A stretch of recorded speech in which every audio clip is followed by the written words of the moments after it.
নামাজ আদায় করার নিয়ম। পুরুষ স্ত্রী সকলেই দাঁড়িয়ে ফরজ নামাজ আদায় করবে। কোনো কারণ ব্যতীত বিনা ওজরে ফরজ নামাজ বসে আদায় করলে জায়েজ হবে না। সুন্নত ও নফল নামাজ বসে পড়লে নামাজ জায়েজ হবে, কিন্তু অধিক সওয়াব হতে বঞ্চিত হবে। নামাজে দাঁড়াবার সময় দু পায়ের মাঝখানে 4 আঙ্গুল ফাঁক রেখে দাঁড়াবে। নামাজে সোজা হয়ে দাঁড়িয়ে সিজদার স্থানে নজর রাখবে।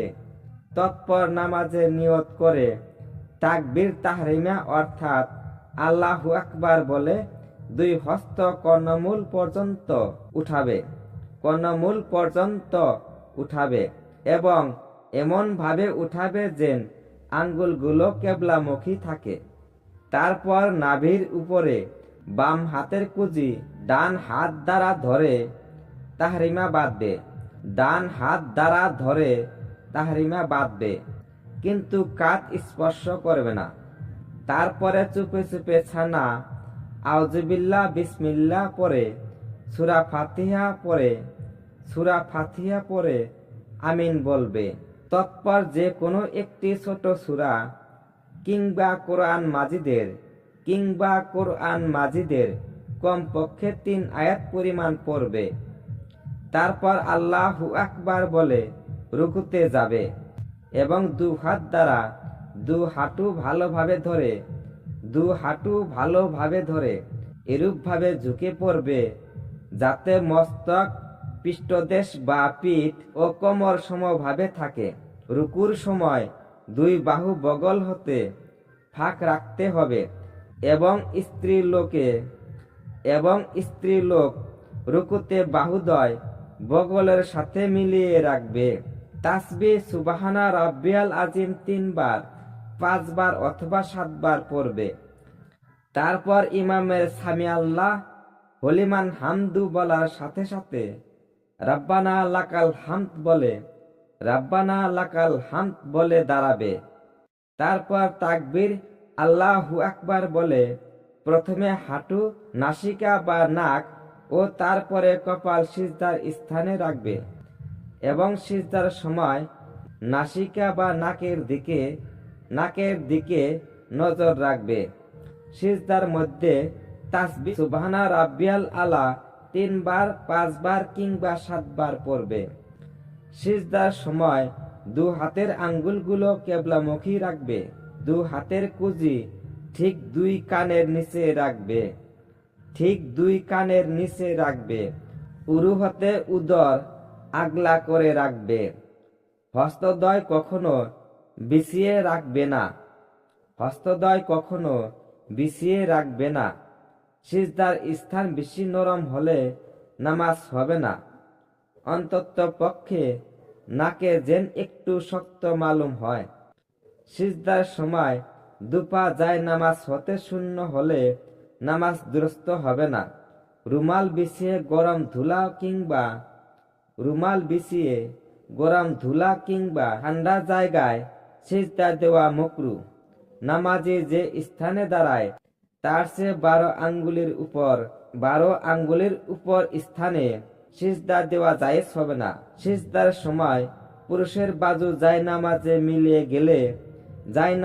মিলিয়ে গেলে মাকরুহ তাহরিমা হবে, কিন্তু মেয়ে লোকের জন্য জায়েজ আছে। তারপর তাকবীর বলে সিজদা হতে উঠবে। প্রথমে কপাল ও নাসিকা বা নাক, তারপরে হস্তদ্বয় উঠিয়ে মাথা খাড়া করে বাম পায়ের উপর বসবে। স্ত্রী লোকেরা সকল সময় ডান দিকে 2 পা বের করে দেবে এবং সিজদার মধ্যে উদরকে উরুর সঙ্গে মিলাবে। তৎপর তাকবীর বলে পুনর্সিজদায় যাবে এবং পূর্ববৎ তাসবিহ পড়বে এবং আল্লাহু আকবার বলে সোজা হয়ে দাঁড়াবে। এটাই 1 রাকাত নামাজ পড়ার নিয়ম। দ্বিতীয় রাকাতে প্রথম রাকাতের মতো সমস্ত কিছু আদায় করে শেষ সিজদা দেওয়ার পরে উঠে বসে দু হাত দু হাঁটুর উপর রাখবে, কিন্তু হাতের আঙ্গুলগুলো খোলা রাখবে। অতঃপর আত্তাহিয়াতু দুরূদ দোয়া মাসুরা পরে প্রথমে ডান দিকে এবং পরে বাম দিকে মুখ করে সালাম ফিরাবে। এটাই হলো 2 রাকাত নামাজ পড়ার নিয়ম। 3 রাকাত নামাজ পড়তে হলে পূর্বের মতো প্রথম ও দ্বিতীয় রাকাত পরে বসে আত্তাহিয়াতু অর্থাৎ আবদুহু ও রাসূলুহু পর্যন্ত পরে তাকবীর বলে সোজা হয়ে দাঁড়াবে এবং বিসমিল্লাহ সহ সূরা ফাতিহা, আলহামদুলিল্লাহ পরে রুকু সিজদা করবে। পুনর্বসে আত্তাহিয়াতু দুরূদ ও দোয়া মাসুরা পরে সালাম ফিরিয়ে নামাজ শেষ করবে।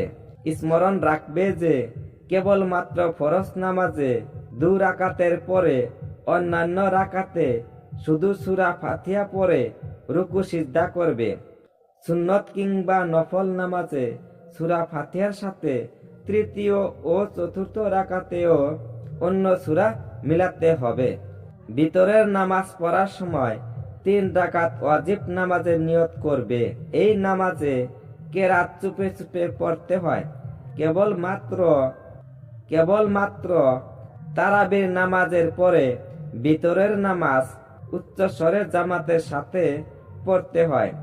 আর ভিতরের নামাজে 2 রাকাত পড়া হলে বৈঠকের পর উঠে তৃতীয় রাকাতে সূরা ফাতিহা ও অন্য একটি সূরা মিলিয়ে তাকবীর বলে পুনর 2 হাত বেঁধে দোয়ায়ে কুনুত পরে যথাবিধি রুকু সিজদা করে বসে আত্তাহিয়াতু দুরূদ ও দোয়া মাসুরা পরে সালাম ফিরিয়ে নামাজ শেষ করবে।